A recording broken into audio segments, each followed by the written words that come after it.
श्री कृष्ण कन्हैया लाल की जय। श्री निजानंद स्वामी की जय। श्री प्राणनाथ प्यारे की जय।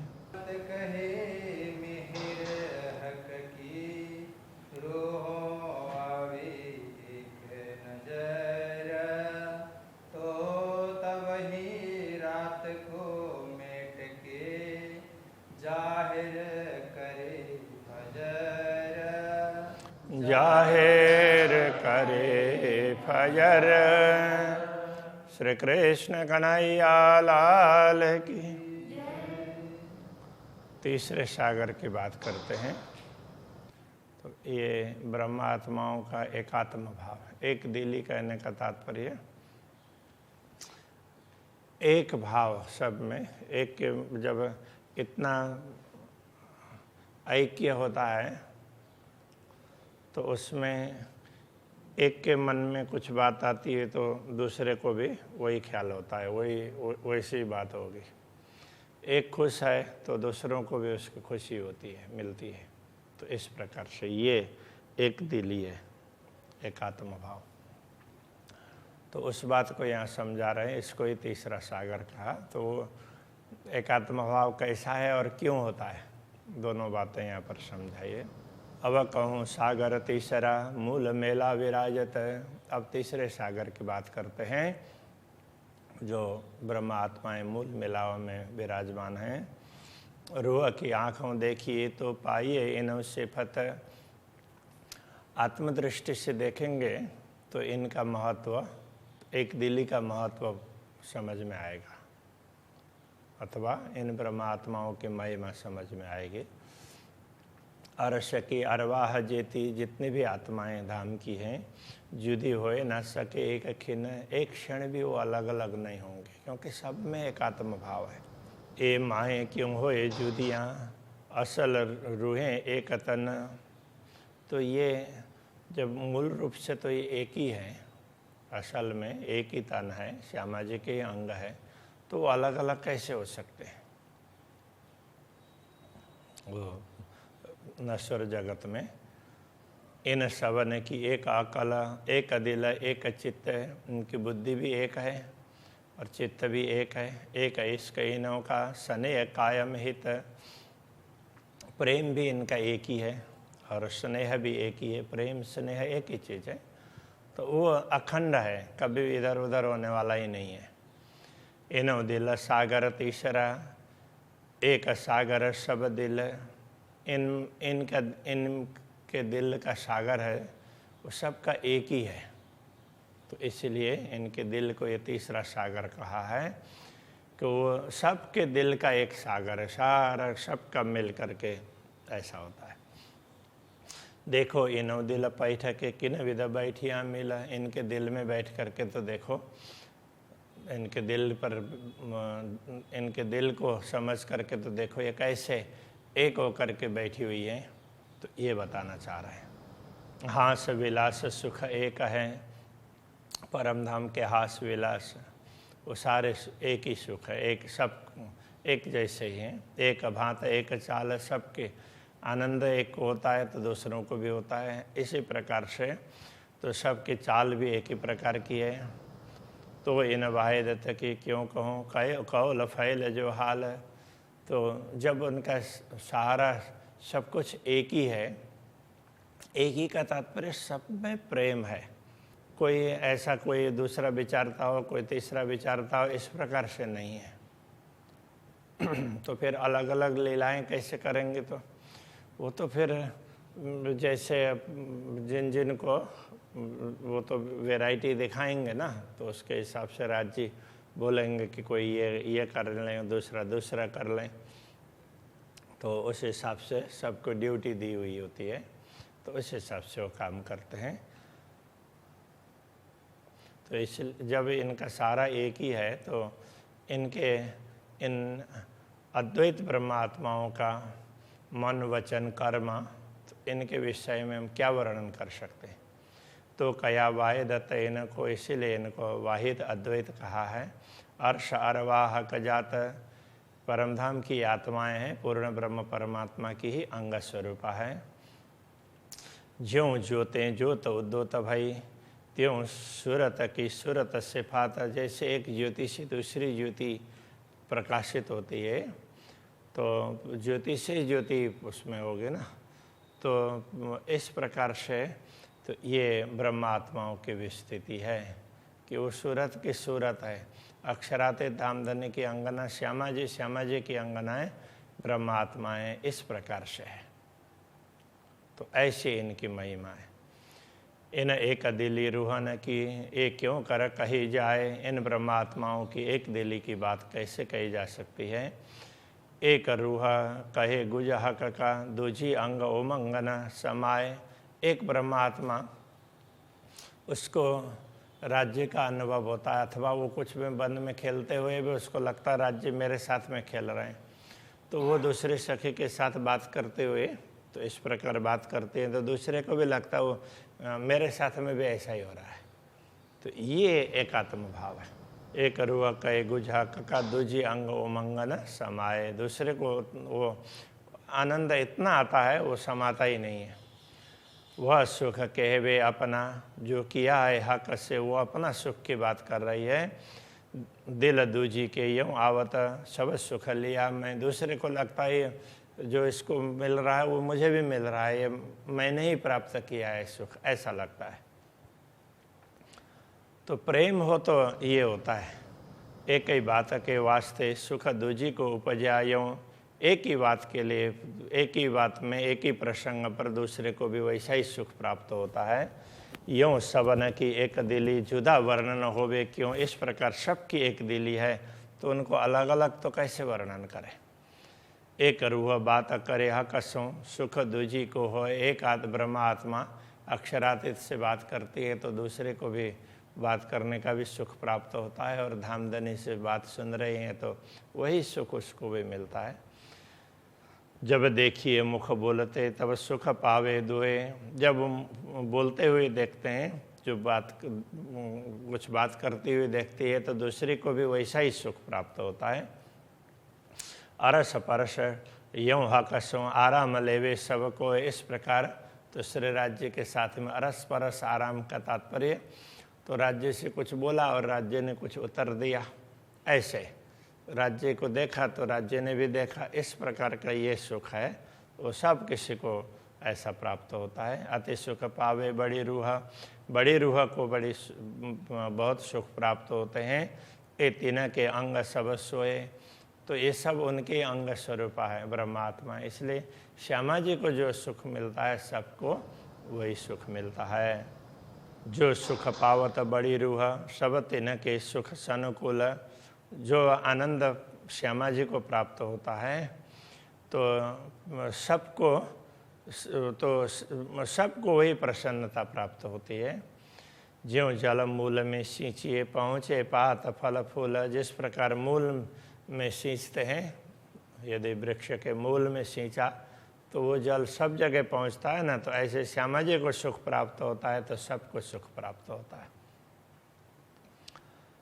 ज्यों सुख जेता हक का, पहुँचता है बड़ी रूह को। जो सुख श्यामा जी को प्राप्त होता है, बड़ी रूह का सुख रूह न आवता है सबमो। तो श्यामा जी को जो सुख प्राप्त होता है वही सब ब्रह्मात्माओं को भी प्राप्त होता है। श्यामा जी राज्य के साथ बैठी है तो सब ब्रह्मात्माओं को भी ऐसा लगता है कि हमारे साथ में ही राज्य बैठे हुए हैं। तो ये एक दिली की विशेषता है। तो इसलिए इसका ये कितना बताएं, इसलिए ये सागर है ऐसा कह दिया। या भूषण या वस्त्र, श्रृंगार के वक़्त, श्रृंगार के समय में वस्त्र या आभूषण जो भी हो, एक पहने सुख दूजी को। यूँ सबों सुख हो तो अतंत। एक पहनती है तो दूसरे को भी वही सुख प्राप्त होता है। उसको पहन करके जो आनंद आ रहा है तो वो दूसरे को भी आ जाता है। तो इस प्रकार से अतंत मतलब अत्यंत सुख प्राप्त होता है दूसरे को भी। या जो बखत आरोगन, या कोई अरस लज्जत, जो भी हो भोजन के समय में पिरोस रही है तो पिरोसने वाले को भोजन करने वाले का जैसा भी आनंद प्राप्त होता है, और फिर भोजन करने वाले को पिरोसने का वालों का भी जैसा सोचा वही आनंद उनको प्राप्त होता है। सो एक रूह से दूसरी सुख देख कहे पावत, एक से दूसरी वो कहते ही उसको भी सुख प्राप्त होता है। ये सुख बातें अरस सखी अलेख अखंड, परमधाम की ये बातें हैं, अलेख हैं, असंख्य है, अखंड है। क्यों वर्णों में इन जुआ, बैठ बीच इन इंड, इस नश्वर संसार में रह करके परमधाम की बातें कैसे बताएं।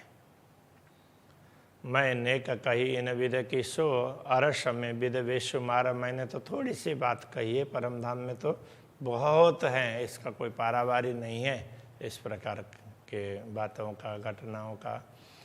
इन मुखबानी क्यों कहूँ जाको वार न पार, तो इस मुँह से और इस जिह्वा से जिसका पारावारी नहीं होता है उसका क्या वर्णन करूं।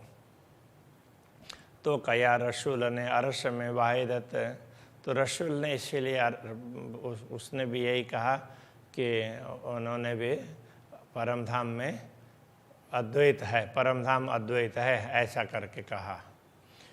सो कया इन मायनो ए रूहें एक दिल एक चित्त, उसका कहने का तात्पर्य यही है, अद्वैत भूमिका है कहने का तात्पर्य। तो ब्रह्मात्मा सब एक चित्त है, एक दिल है, एक चित्त है। एक रूह सुख लेता है सुख पावत 12,000, एक ब्रह्मात्मा को सुख मिलता है तो 12,000 को सुख मिलता है। तो कई जो चीज़ें अरस की सो चीज़ें चीज़ अपार, तो परमधाम की बातों की तो क्या कहें, तो उनका कोई पारावारी नहीं है। सुख हो या दूसरी सामग्री हो तो उसका कोई पारावारी नहीं है। जो कोई चीज़ें अरस में बाग जीनी जानवर, ताको सुख बल इसका सो पार न आवे क्यों कर। तो परमधाम में बाग बगीचा हो, भूमि हो, पशु पक्षी हो, तो उनमें जो शक्ति है उसकी बात करेंगे तो उसका भी कोई पारावार नहीं है। या पशु या वृक्ष, कोई पशु हो या वृक्ष वगैरह हो, अपार तीनों की बात उनकी भी महिमा बताई नहीं जा सकती। तो रूहों के सुख क्यों कहूँ, ये तो है हक की जात, तो ब्रह्मात्माओं के सुख की बात क्या कहेंगे, ये तो अक्षरातीत धामधनी की अंगनाएं हैं। तो एक वृक्ष का भी वर्णन नहीं हो सकता, एक पशु का, पक्षी का, उसका भी वर्णन नहीं हो सकता है। वर्णन करने लग जाते हैं तो पूरी बात तो उनकी भी नहीं बताई जा सकती, ये कहना चाह रहे हैं। जिन किन को संशय उपजे, खेल देख के यूँ, ये खेल देख करके किसी के मन में संदेह हो, ये जो रूहें अरस की तिने का इसका न रहा क्यों। जो परमधाम की आत्माएं ऐसी हैं तो फिर यह दुनिया में खेल देख रही, तो उसमें तो किसी का प्रेम रहा ही नहीं परस्पर। तो ऐसा किसी को मन में आए तो वो भी ना रहे, उसका भी निवारण कर देते हैं। तो किसी को भी ऐसा संदेह नहीं रहना चाहिए। तो वो कह रहे हैं इश्क रूह दो कायम, प्रेम भी अखंड है और ब्रह्मात्माएं भी अखंड है। और कायम अरस के माए परमधाम में तो हमेशा उसी प्रकार से होता है। क्यों इश्क खोवे आवे क्यों, तो फिर ब्रह्मात्मा थोड़ी देर के लिए प्रेम को क्यों भूल जाती है और फिर पुनः क्यों प्रेम प्राप्त होता है। उता कमी कोई आवत ना है, परमधाम में तो किसी प्रकार की कमी तो है नहीं।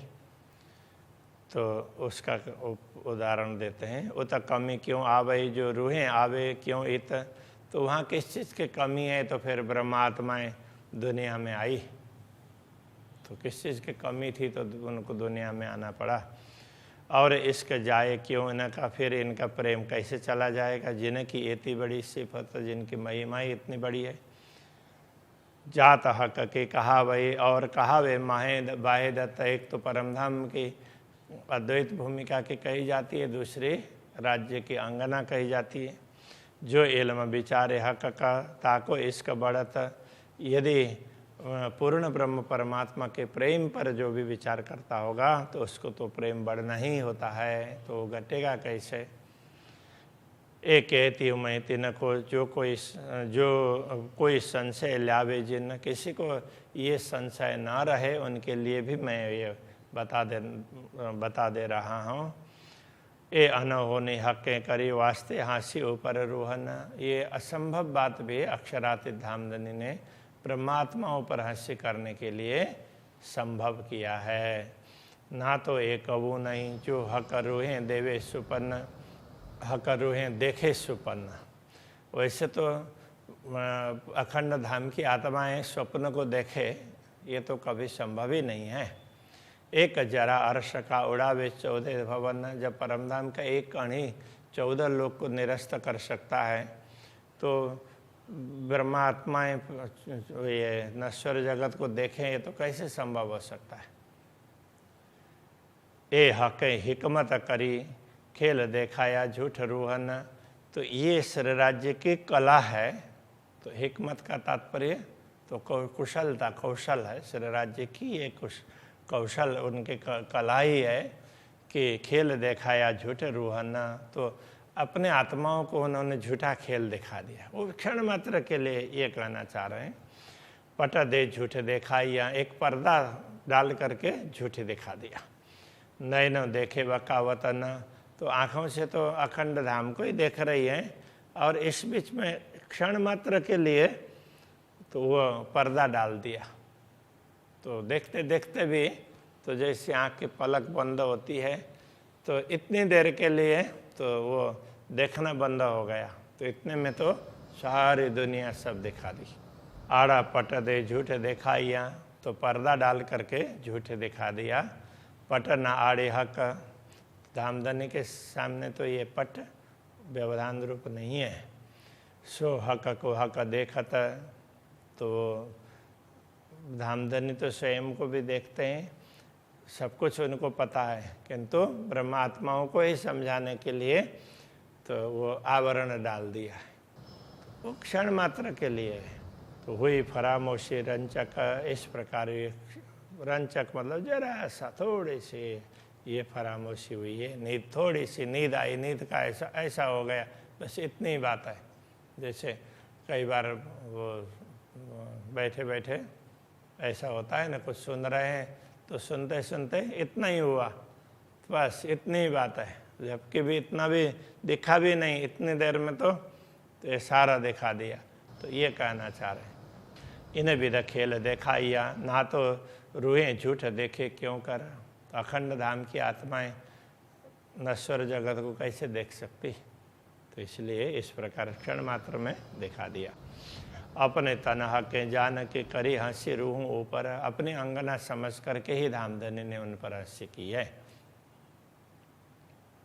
क्योंकि उनको और ज़्यादा सुख दिलाना है। इसलिए सो भी सुख किया सुख वास्ते, वो भी सुख ज़्यादा अनुभव करवाने के लिए है। पर अब सुध किन को नहीं। किंतु जितने देर दिखाया इतने में किसी को भी ख्याल नहीं है। खेल देसी सुख बड़े। अब जागे अरस के माहे। जब जागे अरस के माहे, जैसे ही जागृत हो जाएंगे तब ये झूठ, जो कुछ झूठ में देखा स्वप्न में, तो वो भी उनको बड़ा आनंद देने वाला होगा। उस समय उसकी बात कर करके सब थकेंगी नहीं। हादी नूर है हक का। और रोएं हादी अंग नूर। श्यामा जी अक्षरातीत की ही अंगना है, और ब्रह्मात्माएं श्यामा जी के अंग के नूर हैं। इन विधा अरस में बाहे दत्ता ये सब हक का जहूर। इस प्रकार परम धाम में अद्वैत भाव है। ये सब अक्षरातीत धामधनी का ही अंग कहें और उनका ही प्रकाश कहें, ये सब उनका ही तेज है। महामत कहे ये तीसरा। ये जो रूह दिल सागर, ब्रह्मात्माओं के दिल का ये अद्वैत भाव है, यही तीसरा सागर है। अब कहूँ चौथा सागर। पट खोल देखो अंतर। अब चौथे सागर की बात करते हैं, तो उसको पट खोल करके देखो, अंतर के पट को खोल करके देखो और उसको भी समझ लो। अब चौथा सागर आगे बताएंगे श्री राज्य के श्रृंगार का। तो बहुत लंबा चलेगा, कई प्रकरण तक चलते रहेंगे। अभी ये तो अभी के इस प्रसंग को यहीं पर रखते हैं। श्री कृष्ण कन्हैया लाल की।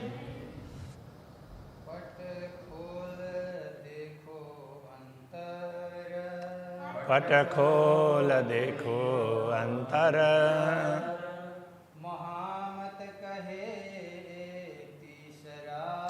महामत कहे तीसरा,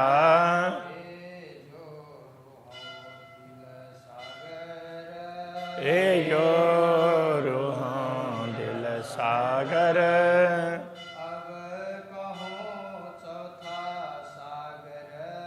अब कहूँ चौथा सागर,